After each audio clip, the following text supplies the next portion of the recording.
चलिए। अ, सबसे पहले जो हमारा, आप सबको पता है, हमारा जो एग्रीकल्चर का जो डिवीजन है उसको हम बोलते हैं कृषि केयर डिवीजन, कृषि केयर, है ना। कृषि को की केयर करने के लिए हमारा स्पेशल डिवीजन है जिसका नाम कृषि केयर डिवीजन। और हमारा मिशन है, एक्चुअली जब भी किसी के पास जाए तो कोशिश करें अपने मिशन के बारे में बात करें, अपने उसके बारे में बात करें। जी देखिए, किसी किसान के पास जाना, आपको बात शुरुआत कैसे करनी है? जाते ही कभी भी ये मत बोलना कि जी मैं एक कंपनी से आया हूं और हमारी कंपनी के प्रोडक्ट्स हैं। कभी भी आपको इस तरह की बातें नहीं करनी है। आपको शुरुआत कैसे करना है?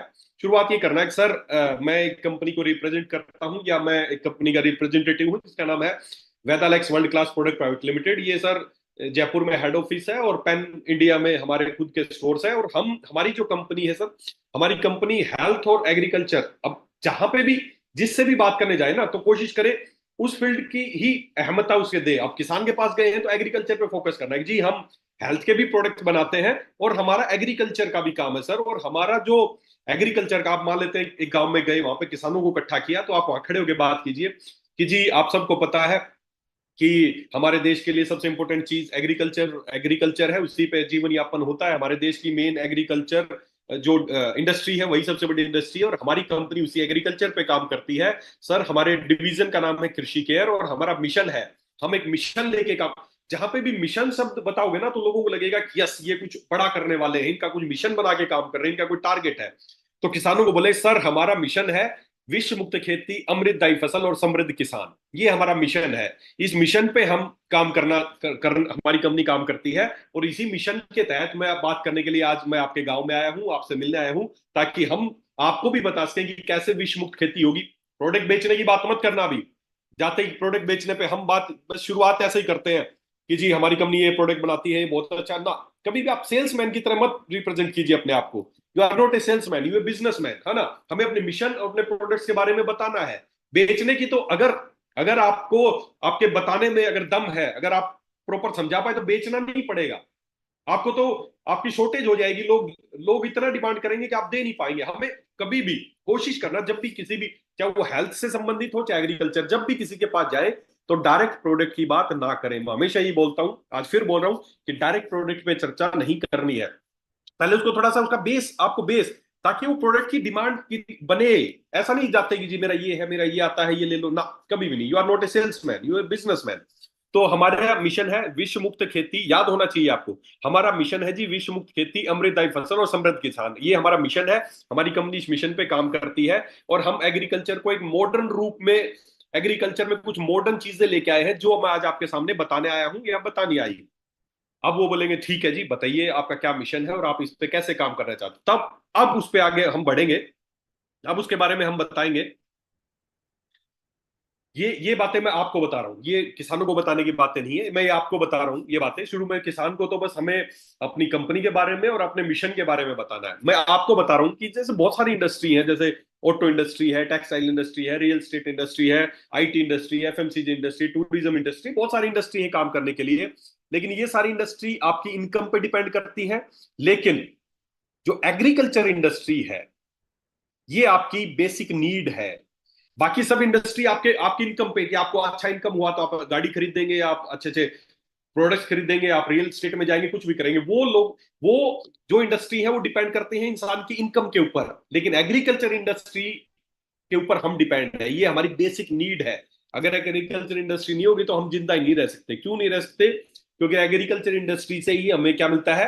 खाना मिलता है, भोजन मिलता है। पुराने समय से ही सुनते आए हैं, रोटी कपड़ा और मकान इंसान की नीड है। रोटी कपड़ा और मकान, है ना। उसमें से भी अगर मैं बात करूं, इन तीन इंपॉर्टेंट नीड्स में से भी अगर मैं बात करूं, तो बिना कपड़े के भी हम जिंदा रह सकते हैं और बिना मकान के भी जिंदा रह सकते हैं, लेकिन बिना रोटी के हम जिंदा नहीं रह सकते। रोटी का मतलब जो भी खाने की चीजें, तो उसके बिना हम जिंदा नहीं रह सकते। और वो मिलती कहां से? हमें एग्रीकल्चर इंडस्ट्री से। तो ये हमारी मोस्ट मोस्ट इंपॉर्टेंट इंडस्ट्री है जिसके ऊपर हमारा फोकस होना चाहिए। और ईमानदारी से बताऊं, हम में से जितने लोग हम हेल्थ पे काम करते हैं ना, हेल्थ के साथ साथ हम एग्रीकल्चर पे भी काम करने लगे, तो आप बहुत बड़ा बिजनेस कर सकते हैं दोस्तों। आपका बिजनेस बहुत ज्यादा, क्योंकि बहुत बड़ी इंडस्ट्री है ये भारत की। हमारे देश के जो मेन जो जीवन यापन है लोगों का, वो कृषि के माध्यम से। तो इस पे आप फोकस कीजिए, इस इंडस्ट्री के बारे में समझिए आप। तो चलिए अब बात करते हैं इस एग्रीकल्चर इंडस्ट्री के ऊपर।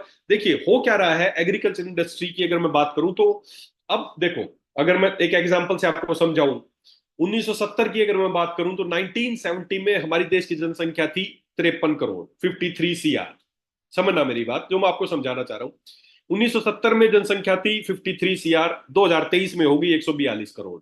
जनसंख्या बढ़ी, जनसंख्या बढ़ी। तो जनसंख्या अगर बढ़ेगी तो उसको एग्रीकल्चर जो उत्पादन है वो ज्यादा चाहिए या कम चाहिए? जितना हम 1970 में उगाते थे उतना ही अगर उगाएंगे तो क्या आज की जो जो हमारी पॉपुलेशन है, क्या उसमें वो फिट बैठ पाएगा? क्या वो उसकी पूर्ति कर पाएगी? आप सबका जवाब होगा नहीं कर पाएंगे। सीधी सी बात है, जैसे जैसे जनसंख्या बढ़ेगी वैसे वैसे ही हमें उसका उत्पादन, हमारी फसलों का उत्पादन ज्यादा चाहिए।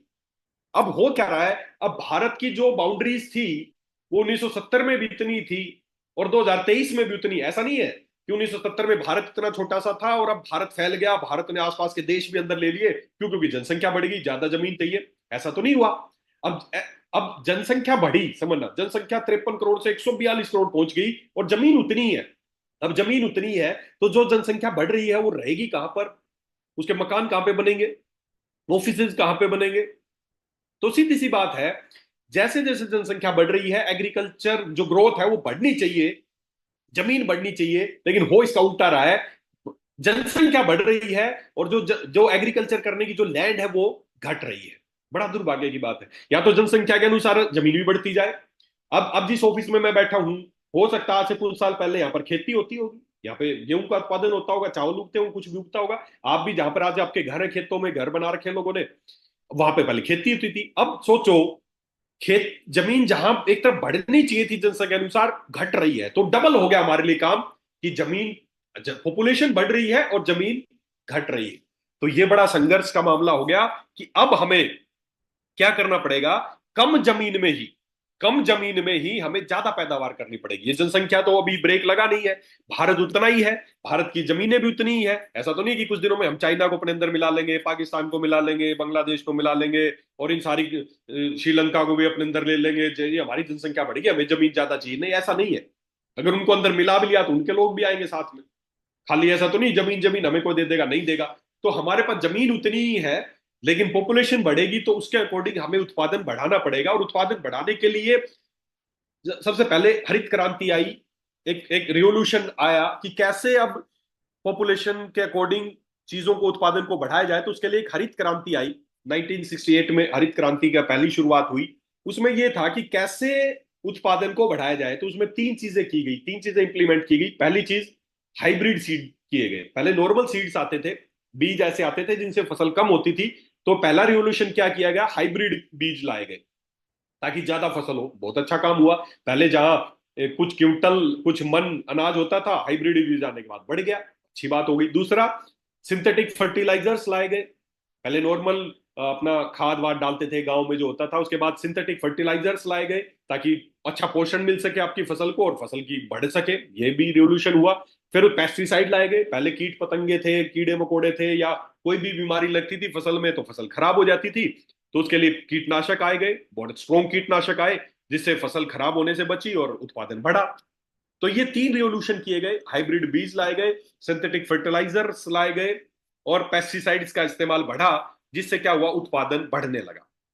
उत्पादन तो बढ़ने लगा इन चीजों से, लेकिन साथ ही साथ कुछ ड्रॉबैक भी आए। क्या ड्रॉबैक आए? पहला तो कि हर साल हाइब्रिड बीज और सिंथेटिक फर्टिलाइजर और पेस्टिसाइड्स का इतना खर्चा होने लगा, इतना खर्चा होने लगा कि अगर हम औसत की बात करें तो उत्पादन इतना नहीं बढ़ा जितना खर्चा बढ़ गया।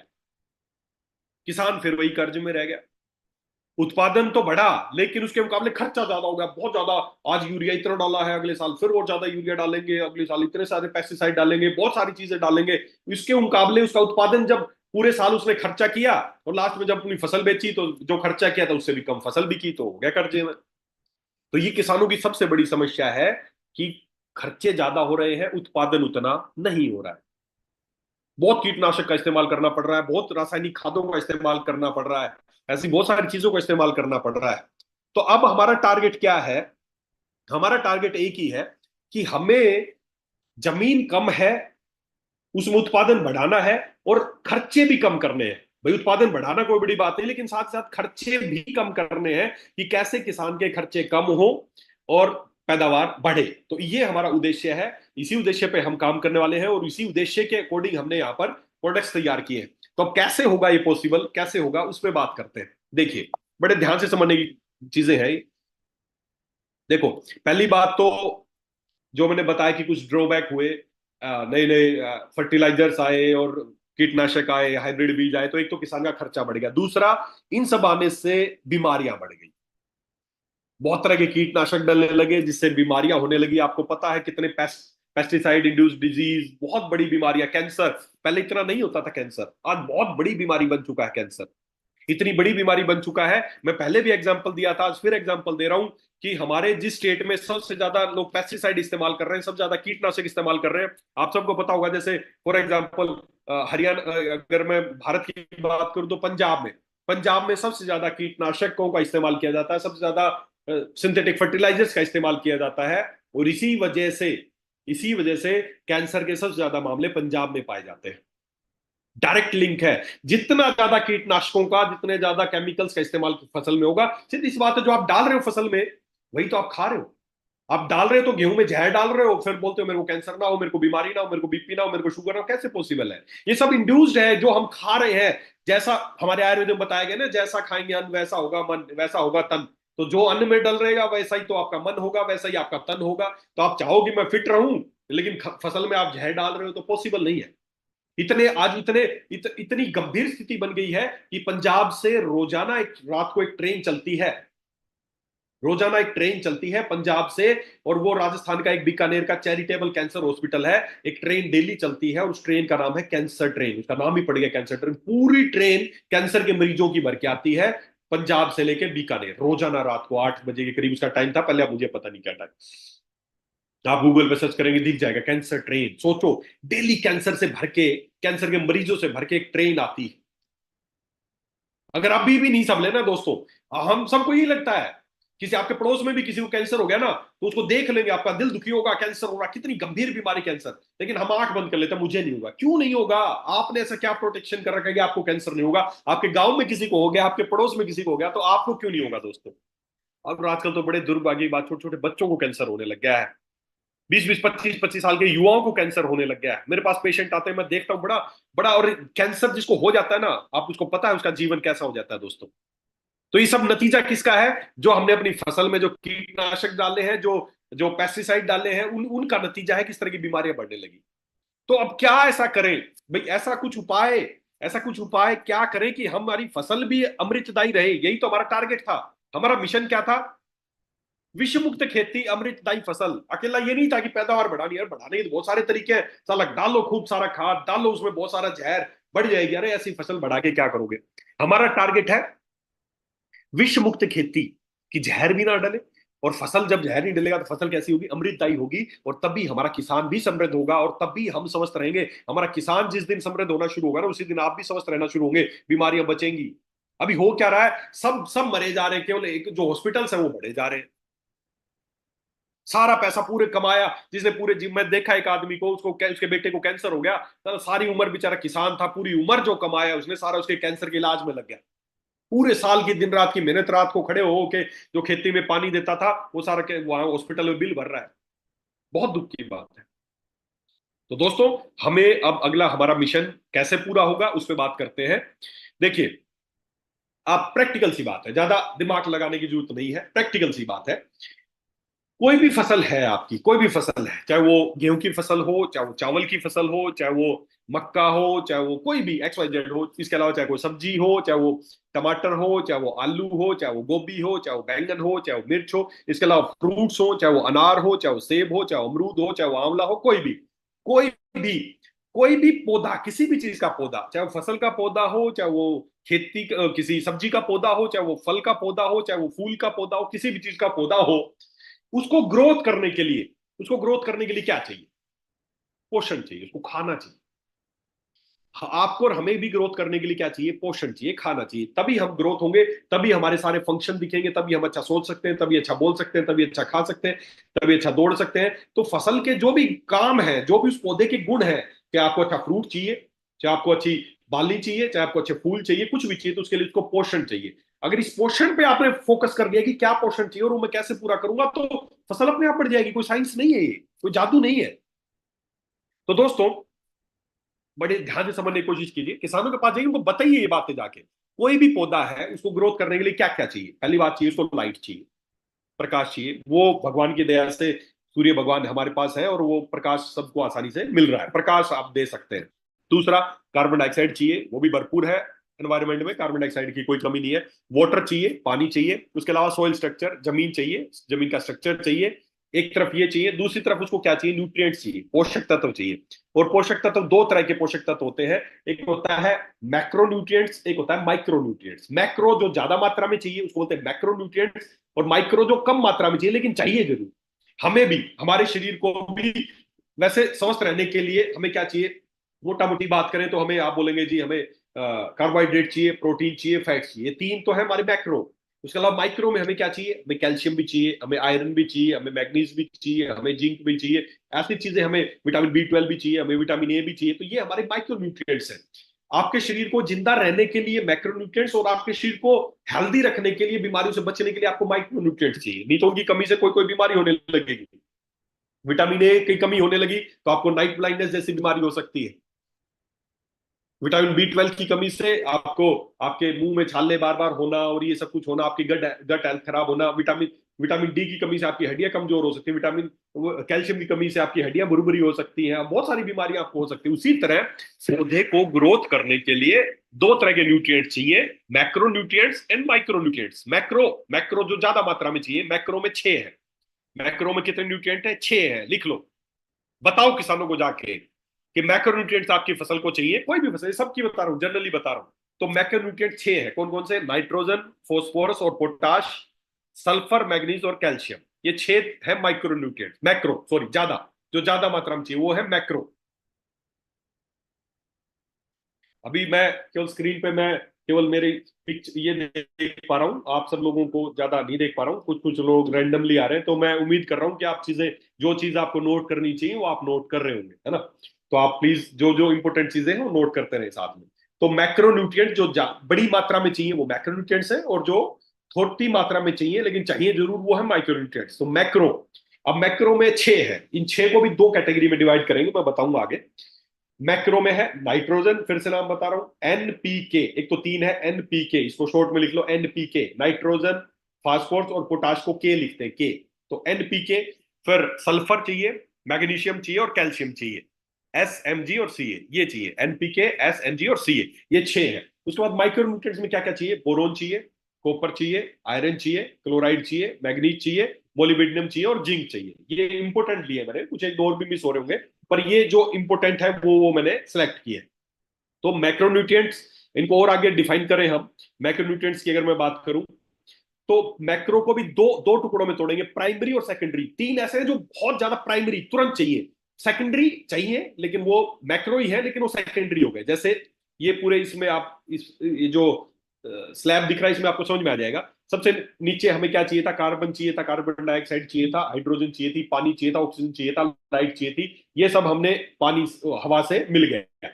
उसके बाद प्राइमरी मैक्रोन्यूट्रिएंट्स, प्राइमरी में 3 है, NPK, ये 3 है प्राइमरी। जो पहले 3 है वो प्राइमरी, उसके बाद जो 3 बच गए, सल्फर, कैल्शियम और मैग्नीशियम, मैग्नीशियम, ये है सेकेंडरी। इसमें भी प्राइमरी और सेकेंडरी हो गए। और अच्छे से समझते हैं आप, इसमें मैंने देखो इधर लिखा है, आप ध्यान से समझना। कार्बन, ऑक्सीजन, हाइड्रोजन, ये हमें ऑक्सीजन जो एनवायरमेंट से मिल गया। उसके बाद प्राइमरी है 3, नाइट्रोजन, फॉस्फोरस और पोटाश। सेकेंडरी, ये दोनों ही मिला के मैक्रो है। सेकेंडरी लेकिन 3 प्राइमरी है, 3 सेकेंडरी है। कि प्राइमरी तो इंपॉर्टेंट है, चाहिए ही चाहिए, किसी भी हालत में चाहिए। सेकेंडरी उसके बाद चाहिए कैल्शियम, मैग्नीशियम एंड सल्फर। और फिर माइक्रो में वही है, zinc, boron, iron, manganese, copper, molybdenum और क्लोरीन। ये है माइक्रोन्यूट्रिएंट्स। यहां तक की बातें समझ में आई? माइक्रोन्यूट्रिएंट्स एंड मैक्रोन्यूट्रिएंट्स पौधे को चाहिए। चलिए अब आगे बढ़ते हैं।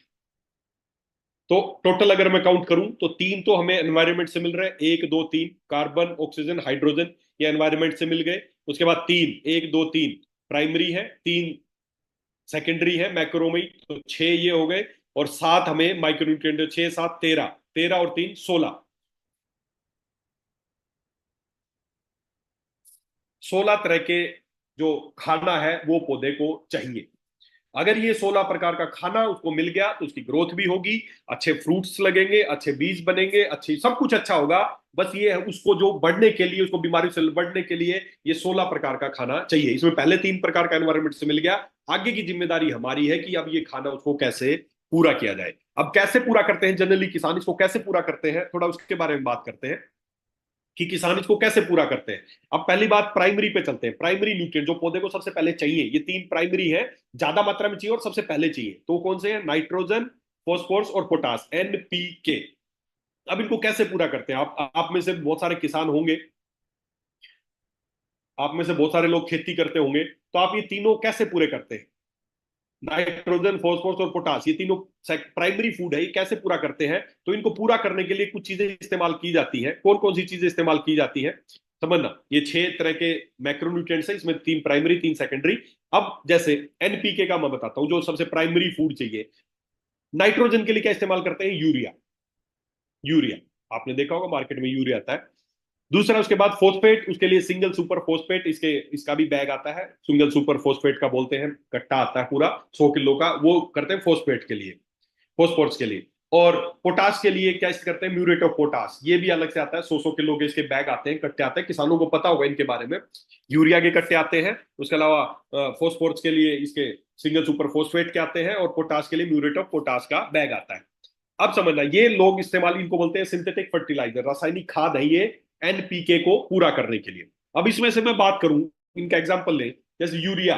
यूरिया हम इस्तेमाल करते हैं नाइट्रोजन के लिए, सबसे इंपॉर्टेंट फूड है ये, सबसे पहले प्राइमरी फूड है, मैक्रोन्यूट्रिएंट्स है और प्राइमरी है, तो नाइट्रोजन सबसे पहले किसी फसल को चाहिए। अब उसके पूरा करने के लिए यूरिया डालते हैं। अब यूरिया का आपने देखा होगा, यूरिया का जो बैग आता है, कट्टा आता है मार्केट में, वो 100 किलो का आता है, 100 kg का बैग आता है, और उस पर लिखा होता है नाइट्रोजन 46%। उसमें लिखा होता है 46% इसमें नाइट्रोजन है। तो आप एक बात बताइए, 46% उसमें नाइट्रोजन है, मतलब 100 किलो में 46 किलो नाइट्रोजन मिली, तो बाकी का जो 54 किलो रह गया वो क्या है? क्या है उस और कट्टे में? उसमें नाइट्रोजन तो लिखा है 46%, लेकिन बाकी क्या है? उसी तरह सिंगल सुपर फोस्फेट में 100 किलो, 100 किलो का जो बैग है उसमें लिखा होता है 16% फोस्फोरस है, मतलब 16 kg उसमें फोस्फोरस है, तो बाकी 84 किलो क्या है? म्यूरेट ऑफ पोटास में 60% पोटाश है, 100 किलो में 60 किलो पोटाश है, तो बाकी 40 किलो क्या है? और यही बात किसानों को समझानी है, यही बात किसानों को बतानी है। क्यों यूरिया डाल रहे हो? बोलेंगे ठीक है जी, मैं तो यूरिया डालता हूं और मेरा नाइट्रोजन पूरा होता है। उसको बताना है भाई साहब, आप 100 किलो का कट्टा लाते हो, सबको पता है उसमें 46% नाइट्रोजन, तो बाकी क्या है? क्या डाल रहे हो आप अपनी फसल में, क्या डाल रहे हो आप अपने खेत में, वो सोचा कभी आपने? दोस्तों मैं बताता हूँ वो क्या है। यूरिया की अगर बात करो तो उसमें 46% तो उसमें नाइट्रोजन है, बाकी जो 54% है, 54 किलो, 100 किलो में 54 किलो जो बचा है वो है कैरियर। कैरियर। इसी तरह सिंगल सुपर फोस्फेट में 16 किलो केवल फोस्फोरस है, बाकी 84 किलो कैरियर है। म्यूरेट ऑफ पोटास में 60 किलो पोटास है, बाकी 44 किलो कैरियर है।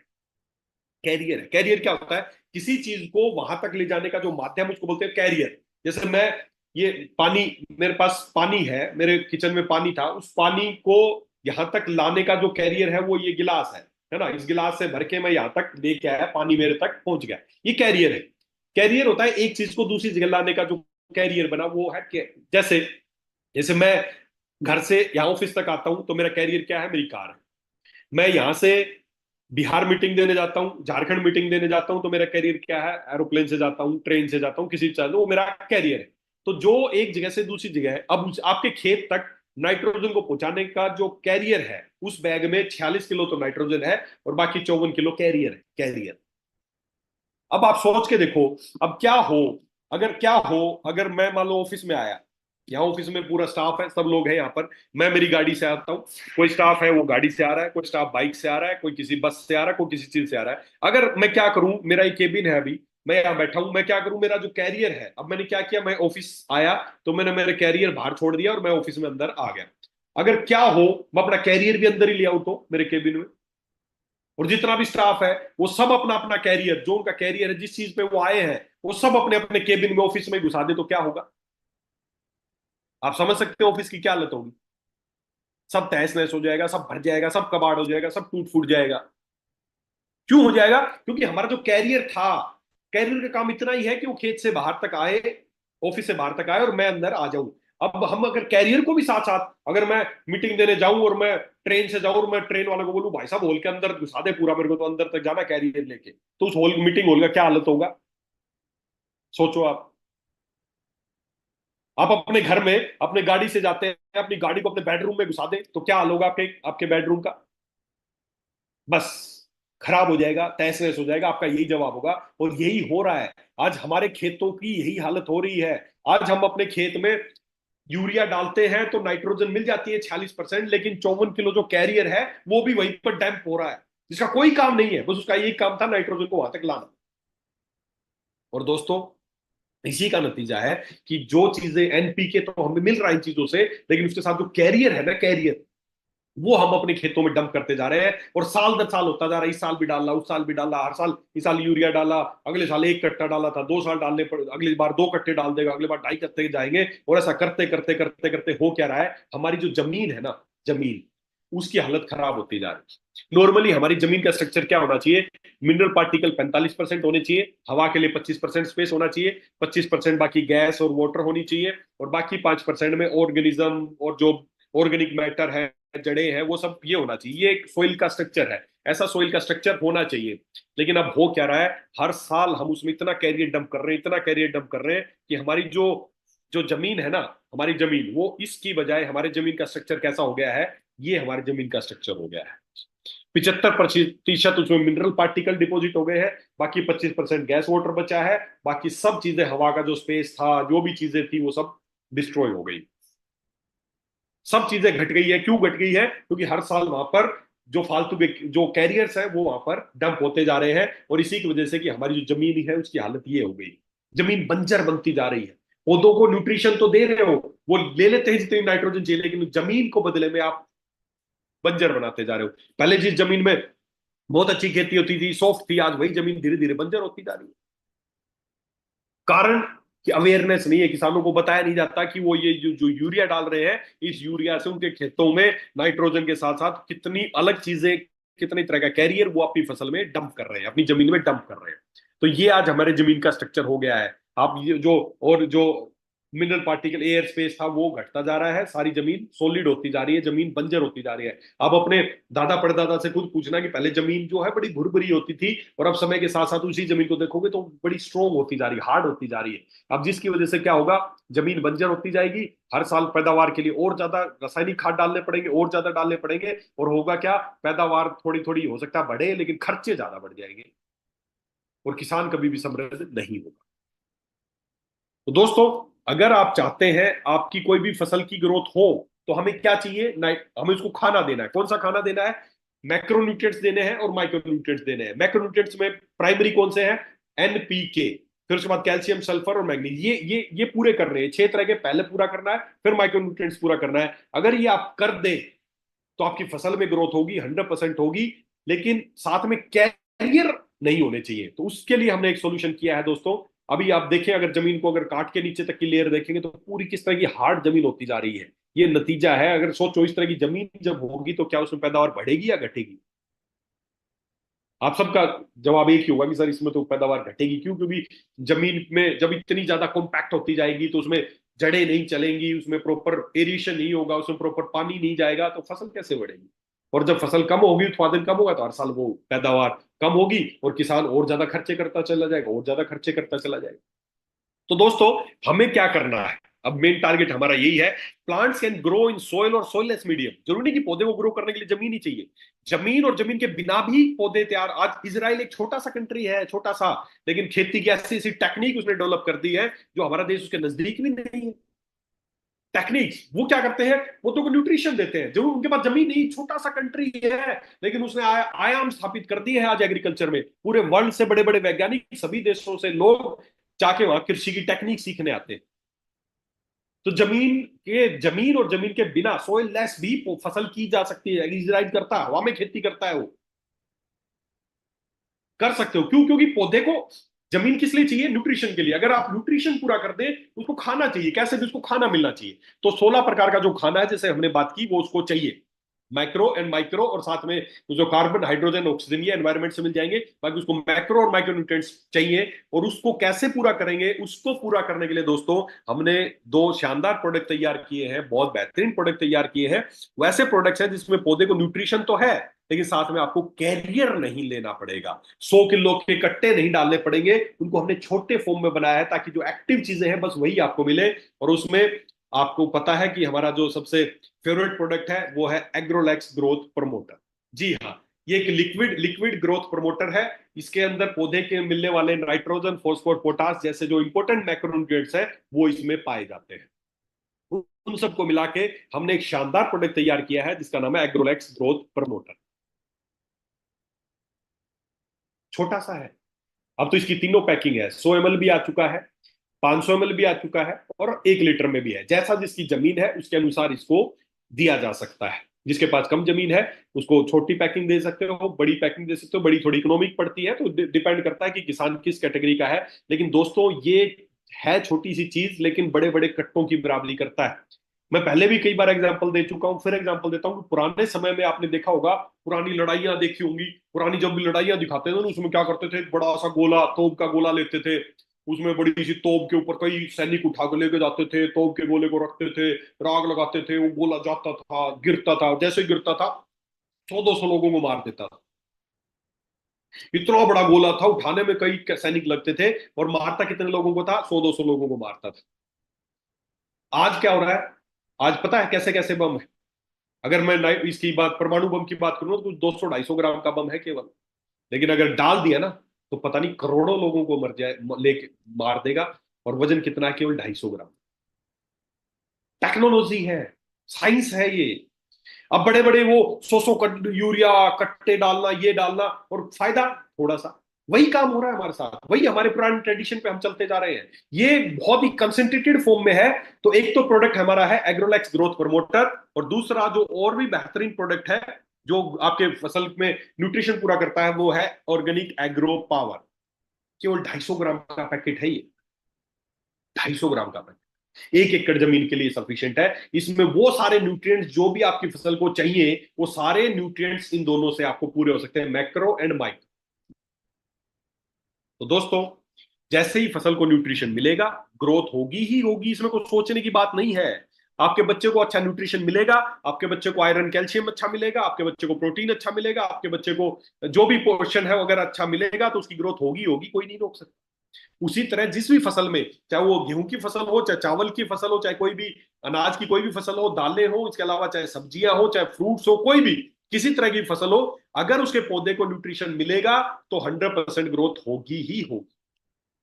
तो ये दोनों प्रोडक्ट्स, चाहे वो ग्रोथ प्रमोटर हो, एग्रोलैक्स ग्रोथ प्रमोटर या एग्रो पावर, ये दोनों, ये पाउडर फॉर्म में है, वो लिक्विड फॉर्म में है। इन दोनों को ही आप इस्तेमाल कर सकते हैं फसल को न्यूट्रिशन देने के लिए। तो इन दोनों से जो भी आपके मैक्रो एंड माइक्रो न्यूट्रिएंट्स आपकी फसल को पूरे होंगे। इनको इस्तेमाल कैसे करना है, सीधी सी बात है, देखिए कब कब इस्तेमाल करना है। कोई भी पौधा है ना, उसकी 3 अवस्थाएं, जैसे हमारी खुद की 3 अवस्थाएं हैं। एक बाल्य अवस्था, बचपन, एक यौवन अवस्था, और एक वृद्ध अवस्था। ये 3 अवस्थाएं होती हैं किसी भी इंसान की। उसी तरह अगर वो पौधे की बात करूं तो उसकी 3 अवस्थाएं हैं किसी भी फसल की, चाहे फसल, चाहे वो सब्जियां हो, चाहे फ्रूट हो, चाहे वो अनाज हो। एक बाल्यावस्था जब पौधा थोड़ा सा तैयार हुआ, बाल्यावस्था है। फिर एक उसकी यौवन अवस्था जब वो पूरा बढ़ गया है, और एक परिपक्व अवस्था जब उसमें फ्रूट्स लगते हैं, या उसमें बीज लगते हैं, या उसमें बाली लगती है, जो भी जिस भी चीज की फसल है उसके अकॉर्डिंग वो उसकी परिपक्व अवस्था या उसकी वृद्ध अवस्था है। इन तीनों अवस्थाओं में न्यूट्रिशन सबसे ज्यादा चाहिए होता है। बाल्यावस्था में न्यूट्रिशन चाहिए उसको ग्रोथ करने के लिए, फिर यौवन अवस्था में उसको चाहिए अच्छा न्यूट्रिशन, और परिपक्व अवस्था में जब जैसे बच्चा है उसको ज्यादा न्यूट्रिशन चाहिए ताकि उसको ग्रोथ करनी है, फिर जवानी में अच्छा न्यूट्रिशन चाहिए काम करने के लिए, अच्छा स्टेमिना चाहिए, फिर बुढ़ापे में अच्छा न्यूट्रिशन चाहिए ताकि वो अपना आराम से अपना वृद्ध अवस्था उसको कंप्लीट कर सके। तो ये 3 अवस्थाओं में न्यूट्रिशन सबसे ज्यादा चाहिए होता है, और इन्हीं 3 अवस्थाओं में हमें इसको इस्तेमाल करना है।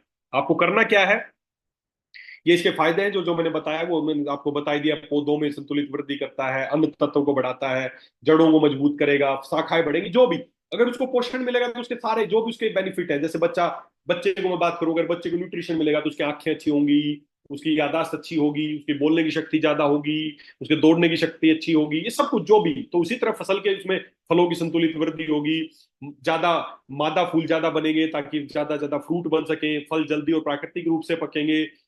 फसल में जब भी कोई तनाव की स्थिति होगी, ज्यादा बारिश आएगी, ज्यादा आंधी होगी, ऐसा कोई भी चीज होगी, तो उस समय आपकी फसल स्ट्रोंग रहेगी ताकि वो किसी भी तरह की चीज को झेल सके। तो ये सारे फायदे आपको मिलने वाले हैं। तो इस्तेमाल कैसे करना है? इस्तेमाल करने के लिए दोनों को ही 1 लीटर पानी में अगर मैं ये दोनों स्प्रे की फॉर्म में आप दे सकते हैं। तो कई बार लोग पूछते हैं सर 1 एकड़ में ये कितना डलेगा, ये कितना डलेगा। देखिए आप एकड़, बीघा, किला, कट्टा, जो भी अलग अलग जगह, सब जगह खेती के अलग अलग प्रमाण है, अलग अलग चीजें हैं जिस हिसाब से लोग खेती करते हैं। कोई एकड़ के हिसाब से मापता है, कोई किले के हिसाब से मापता है, कोई बीघे के हिसाब से मापता है, कोई कट्टे के हिसाब से मापता है, सब अलग अलग है। तो मैं आपको एक आसान सा तरीका बता देता हूं। आपको इनको स्प्रे करना है, और स्प्रे करने के लिए आपको क्या करना है? 1 लीटर पानी, जैसे टंकी है स्प्रे की, तो उसके हिसाब जितनी भी बड़ी आपकी लीटर की टंकी है, 1 लीटर पानी में 1 ग्राम तो डलेगा एग्रो पावर, जो पाउडर फॉर्म में है। 1 लीटर पानी में 1 ग्राम तो डलेगा एग्रो पावर, और 2 से 2.5 ml डलेगा ग्रोथ प्रमोटर। बस ये इस रेशियो में आपको डालना है। 1 लीटर में 1 ग्राम पाउडर और 2 से 2.5 ml एग्रो, जो ग्रोथ प्रमोटर है हमारा, वो डालना। ये दोनों डालने हैं। अब 10 लीटर की टंकी है तो 10 ग्राम पाउडर डल गया और 25 ml आपने ग्रोथ प्रमोटर डाल लिया। बस उसको स्प्रे करना है। अब आपकी जमीन कितनी बड़ी है, उसमें 1 टंकी लग रही है, 2 टंकी लग रही है, 4 टंकी लग रही है, 10 टंकी लग रही है, वो डिपेंड करता है आप पे। तो 1 लीटर में 1 ग्राम पाउडर एग्रो पावर का डालना है। जो फिर से आपको बता दूं, 1 लीटर पानी में, नोट कर लो, 1 लीटर पानी में 1 ग्राम, तो ये जो एग्रो पावर है जो आपको अभी नजर आ रहा है, इसके हिसाब से डालना है। 10 लीटर की टंकी में 10 ग्राम पाउडर डलेगा। क्यों? ये नैनो टेक्नोलॉजी पे आधारित है, ये नैनो टेक्नोलॉजी पे है। बहुत ही थोड़ी मात्रा में लगेगा, लेकिन इसके रिजल्ट बहुत अच्छे आपको मिलने वाले हैं। तो 1 लीटर की टंकी में, 10 लीटर की टंकी है तो 10 ग्राम, 15 लीटर की है तो 15 ग्राम, 20 लीटर की तो 20 ग्राम डलेगा। और जो ग्रोथ प्रमोटर है, एग्रोलेक्स ग्रोथ प्रमोटर है, ये 2 से 2.5 ml पर लीटर। 10 लीटर की टंकी है तो 25 ml डाल दो। इस हिसाब से ही दोनों को डालना है, और 3 बार स्प्रे करना है। कौन सा 3 बार? बचपन अवस्था में जब पौधा आपका थोड़ा सा विकसित हुआ है, उस समय एक स्प्रे होगा। फिर उसके बाद यौवन अवस्था, जब पौधा थोड़ा मैच्योर हो गया, तो एक स्प्रे होगा। और तीसरा परिपक्व अवस्था। ये लगभग 20 से 25 दिन, 20 से 25 दिन तीनों में गैप रखना है, और इस हिसाब से 3 स्प्रे करने हैं। और दोस्तों, जैसे ही कोई भी व्यक्ति इन दोनों प्रोडक्ट को मिला के 3 स्प्रे करेगा, तो 100% पहले ही साल उनके उत्पादन में 20% से लेके 50% तक उसकी ग्रोथ होगी। ऐसा 100% मैं प्रोमिस करता हूं आपसे। किसी भी किसान के पास जाइए, ये 100% प्राकृतिक उत्पाद है, पहला। दूसरा, फसलों पर होने वाले जो रासायनिक छिड़काव थे, पैदावार तो बढ़ेगी, 100% बढ़ेगी। जब पोषण मिलेगा तो पैदावार बढ़ेगी। 20% से 50% तक पैदावार बढ़ेगी, पहला। दूसरा, जो वो ऑलरेडी रासायनिक खाद डाल रहा था, पहले साल पूरे बंद नहीं कराने हैं, उनमें 20 से लेकर 30% तक की बचत हो जाएगी। दोनों काम होंगे, पैदावार भी बढ़ेगी, और जो ऑलरेडी जो भी वो रासायनिक खाद, कीटनाशक या कोई भी चीज इस्तेमाल कर रहा था, उनमें 30% तक की कटौती होगी। अगर वो 3 कट्टे डाल रहा था तो 1 कट्टा डालना पड़ेगा। और फसल की पैदावार अगर उसकी 1 क्विंटल थी, तो हो सकता है 1.5 क्विंटल तक चली जाएगी। तो इस हिसाब से 20 से 50% बोल के आना किसान को, बोल के आना मेरे ब्याह पे, उनको वादा करके आना कि पहले ही साल आपकी फसल में 20% से 50% तक की ग्रोथ मिलेगी आपको। इसी साल आपको ग्रोथ मिलेगी, और जो चीजें डाल रहे थे उन चीजों में 20 से 30% की कटौती कर देनी है। और लास्टली, मानव, पशु पक्षी और पर्यावरण के लिए पूरी तरह से सुरक्षित है। किसी तरह का कोई नुकसान नहीं है ये आपकी। ऐसा नहीं है कि पैदावार तो बढ़ी, लेकिन साथ में कैंसर हो गया किसी को, अरे क्या करेंगे ऐसी पैदावार बढ़ा के? भगवान बचाए ऐसी पैदावार से। ऐसा उत्पादन हमें नहीं बढ़ाना जो मानव जाति के लिए खतरा हो, पशुओं के लिए खतरा हो, पर्यावरण के लिए खतरा हो। तो दोस्तों, हमारी फसल बढ़ेगी, खर्चे कम होंगे, और बीमारियों से भी बचेंगे। और यही हमारा मिशन है कि अमृतदायी फसल, विश्व मुक्त खेती और समृद्ध किसान, ये टारगेट हम पूरा कर पाएंगे। ये दोनों प्रोडक्ट को आप पकड़ लो और हर किसान तक, हर हर खेती करने वाले व्यक्ति तक पहुंचा। और मैं लंबा चौड़ा नहीं कह रहा 2 साल बाद रिजल्ट आएंगे, 3 साल नहीं, उसी बार। मिर्च उगा रहा है, डालिए आप मिर्च की खेती में, देखिए रिजल्ट। टमाटर उगा रहा है, देखिए फर्क आप। गेहूं कर रहा है, देखिए फर्क आप। चावल कर रहे हैं, देखिए फर्क आप। पहले साल फर्क देखिए, खुश हो जाएगा किसान। अगली बार जब उसके पास जाओगे ना, तो गर्व से जाना। वैसे तो जाने की जरूरत नहीं पड़ेगी, खुद ही फोन आएगा, भाई साहब वो और चीजें देख के जाओ। तो दोस्तों, ये दो प्रोडक्ट हैं, ये न्यूट्रिशन देने के प्रोडक्ट्स। मुझे उम्मीद है ये आपको समझ में आ गया होगा कब इस्तेमाल करना है। और कोशिश एक काम और करें, जब भी आप किसी किसान के पास जाएं उसको बताएं कि ये हमारा ग्रोथ प्रमोटर है और ये हमारा जो एग्रो पावर है इसका स्प्रे करना है। एक चीज और बता के आए, जब भी उनको स्प्रे कराएं, जैसे ये मैंने कुछ चीजों का बताया, वैसे ज्यादातर जैसे आप गेहूं, धान, कपास या कोई भी इस तरह की पहला छिड़काव पौधा लगाने के 40 से 45 दिन बाद, दूसरा छिड़काव पहले छिड़काव से 15 दिन बाद, और तीसरा छिड़काव दूसरे छिड़काव के 15 दिन बाद। अगर आप गाजर, मूली, मेथी, पालक, धनिया, तो पहला छिड़काव पौधा लगाने के 15 दिन बाद, दूसरा छिड़काव पहले के 7 दिन बाद। वो पौधे की मैच्योरिटी के हिसाब से आपको खुद ही समझ में आ जाएगा। अगर आप अगर आप अंगूर की करते हैं या केले की करते हैं तो पहला छिड़काव 40 दिन बाद, दूसरा 30 दिन बाद, उसके 30 दिन बाद। टमाटर, बैंगन, मिर्ची का पहला छिड़काव पौधा लगाने के 20 से 25 दिन बाद, और फिर उसके छिड़काव के 15 दिन बाद, फिर उसका छिड़काव के 15 दिन बाद। ऐसे करके सारी फसल के अनुसार आप उनका छिड़काव कर सकते हैं। एक चीज का और ध्यान रखना है कि जब भी उसको बोले कि छिड़काव करें, उस समय जमीन में नमी होना आवश्यक है। देखिए, अब किसान के पास आप गए, किसान को बताया कि ये दो प्रोडक्ट हैं, ये आपको लेने हैं, इनका स्प्रे करना है, 3 बार स्प्रे करना, वो ले लेगा, पैसे भी आपको दे देगा। अब उसी पैसे में उसके ज्यादा फायदे हो तो उसके लिए कुछ उसको गाइडलाइन बता के आनी है कि जब भी आप इनका स्प्रे करें तो उस समय आपकी जमीन में नमी होना आवश्यक है। ऐसी कंडीशन में रिजल्ट कई गुना बढ़ जाएंगे। उसके अलावा अगर नमी नहीं है, प्रॉपर पानी नहीं दिया, ऐसा कुछ भी नहीं है, तो भी कोशिश ये करें, उसको एक चीज बताएं, या तो सुबह 10 बजे से पहले छिड़काव करें या शाम को 5 बजे के बाद। बस ये दो छोटी छोटी गाइडलाइन उसको बता के जरूर आए किसान को, रिजल्ट बढ़ जाएंगे। सुबह 10 बजे से, अब वो दोपहर के समय स्प्रे कर रहा है तो रिजल्ट कम आएंगे, सीधी सी बात है, ड्राइनेस ज्यादा रहेगी और इतना एब्जॉर्बेंस नहीं होगा। तो सुबह 10 बजे से पहले स्प्रे कराएं या शाम को 5 बजे के बाद कराएं। बस ये चीज का ध्यान रखना है। कैसे स्प्रे करना है वो मैंने आपको बता दिया है, कितनी बार स्प्रे करना है, 3 बार स्प्रे करना है। दोनों को मिला के ही साथ में स्प्रे कर सकते हैं, 1 ग्राम पाउडर और 2.5 ml ग्रोथ प्रमोटर के हिसाब से, पर लीटर पानी के हिसाब से। समझ में आ गई बात?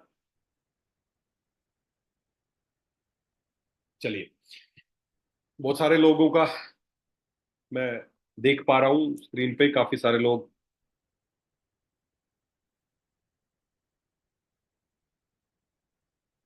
क्योंकि मेरे को जब तक आपके एक्सप्रेशन नहीं दिखते ना तब तक समझ में नहीं आता आप लोग समझ भी रहे हैं, कहीं मैं इधर बोले जा रहा हूँ और पता चले कि काफी सारे लोग तो वही सो चुके हैं, बाद में मीटिंग खत्म होगी तब जगाएंगे, आज ही उठो मीटिंग खत्म हो गई है।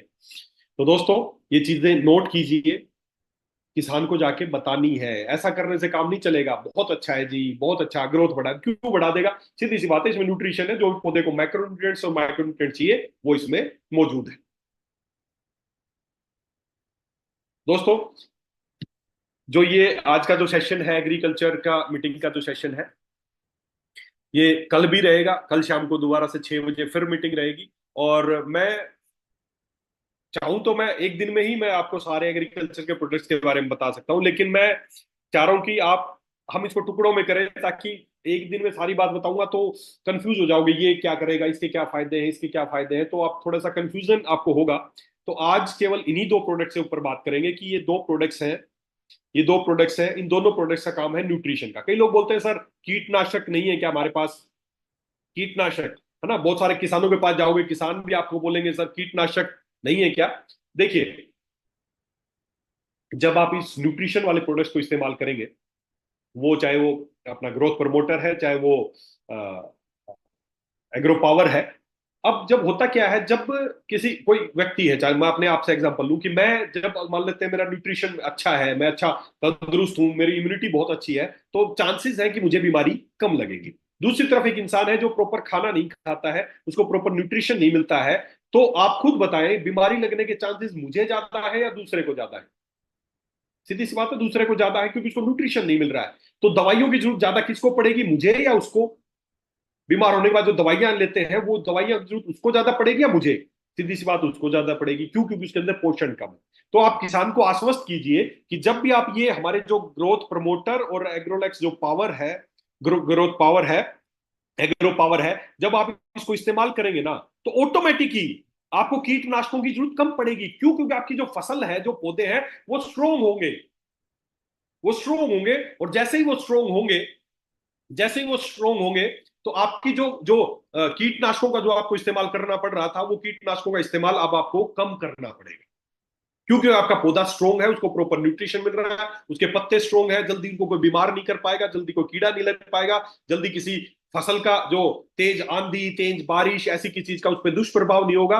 तो ये जब आप ये इस्तेमाल करेंगे ना, खाली ग्रोथ तो बढ़ेगी ही बढ़ेगी, लेकिन साथ ही साथ पौधों से को बीमारियों से बचाने के लिए जो फालतू की चीजें वो इस्तेमाल करता था, वो भी पहले साल से ही उसको 20 से 30% कम कर देनी है।